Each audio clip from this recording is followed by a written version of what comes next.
Hello friends, welcome to my channel SushantChessWise. Today we are at the next topic and we are going to discuss about the power of bishops. So how to master the bishop? We will see what are the ways a bishop is superior, what are the qualities of a bishop. We are going to discuss about bishop versus pawn today. We will see how a bishop can be used to win against the pawns. So we have this position here with 3 pawns on each side. We will see what the bishop will do. Let's get started.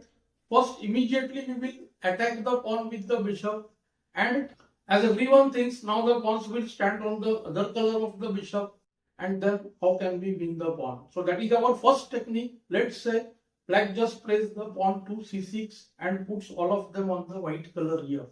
So what happens? The square in front of them, like in front of b7, b6 and in front of c6, the square c5 becomes whole, and that is where we will try to take our king. Let's say kd3, black will do kd5 stopping kc4, and now c4 check. We'll try to push the king away from the c5 square.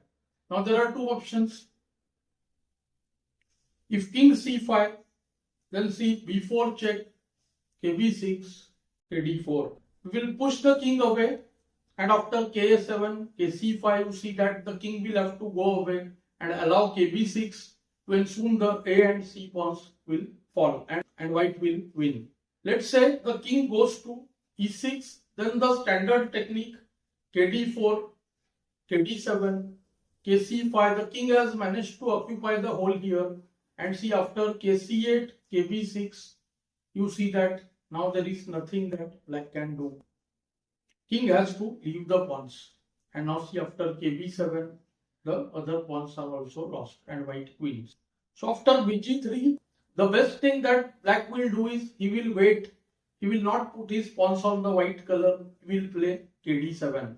This way he can control both the colors. Anyway, white improves the position with kd3, kc6, kd4, kd7, kd5. Black is playing a waiting game, and the white king will now infiltrate, forcing black to see waste the move. That is how we will use the power of the bishop. Now see, if king goes away, then just bishop c7, winning the pawn. And if king d8, then see king e6. The bishop has managed us to gain tempo, and now see the king penetrates. Again c6 is made by kd6. So kc8, ke7, and if kb8 now, then kd7 and the c7 pawn is lost, white would win. So here black finally has to play the move c6, and after c6, kd6, kd8, kc5, kd7, kb6, and see kc8. So everything is not in black's control anymore. We can see this is the position where black can defend, but now white just wastes the move as we saw before. Just the bishop will move back, and see now whichever pawn moves, A or C, the pawns are lost, and if the king moves, then b7 would be lost. See, after c5, kc5, now the c pawn will become passer and white will move. Things become way more complicated when the pawns are reduced, and that is our second case is all about. So we have the second position here with bishop versus pawn now. There is one pawn deficit for white, and it looks like white can win in the same way, king e4, kd4, and just win easily. But there are few things we have to note. When the pawns are reduced, like to the least 2 versus 1, like here, white cannot afford the exchange of pawns. Let's say ke4 blunder, then comes f5 check, and now the c.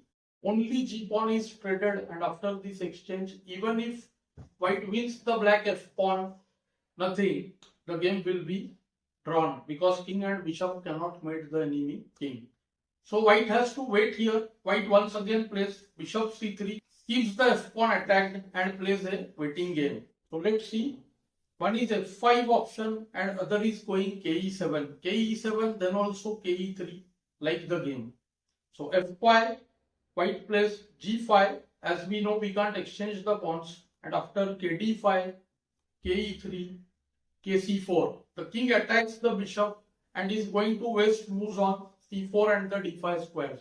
White just plays the bishop to d2, keeping the f4 square under control.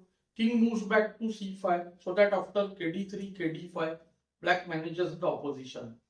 Till here, same technique. Here white can see again snatch the square e5 from bishop f4 or by playing bishop c3. Bishop c3 is bit better because we can put black in a zugzwang soon now. We want to snatch the c5 and the e5 squares.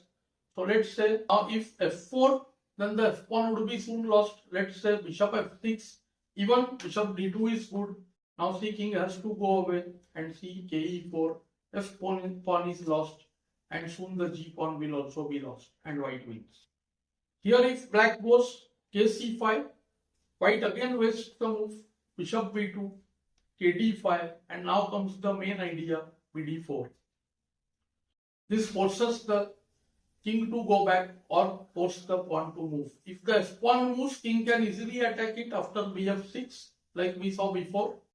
So the king has to go back, then see kc4, and now again f4 is met by same kd3, king f5, bf6, kg4, ke2. Once the king reaches f1 or f2, the f pawn will be taken. So black goes kd6 and tries to obstruct the white king. Once again, bishop waits, bishop c3, k e6 or c6, kd4, kd6, and now see bb4 check. We are going to snatch the d6 square soon. ke6, bishop a3, and now see king has to finally go back. So kf7, ke5, kg7, ke6, and here see king g8, a bit better move, king f6, kh7, and see the bishop can waste a move, king can waste a move, because after f4, bc5, f3, bf2, we simply stop the pawn with the bishop, and after king moves, we will take kg6. After kh7 also same story, king f6, f4, bc5, f3, bf2, king h8, kg6, kg8, black takes the opposition no doubt, but after kh6, this is a standard technique with king and pawn, and again whenever there is a knight pawn, play the king to rook 5 and the task is easy. King h8, g6, here white could have done anything else because bishop's moves were there. kg8, g7, kf7, kh7, and the pawn promotes to queen and white wins. So with less pawns, the position becomes a bit tricky. Do try to grasp the example, and I will come across more examples in future. Gradually, we will extend this bishop's topic to more higher level. Do let me know how you found this lesson in the comments below. Thanks for your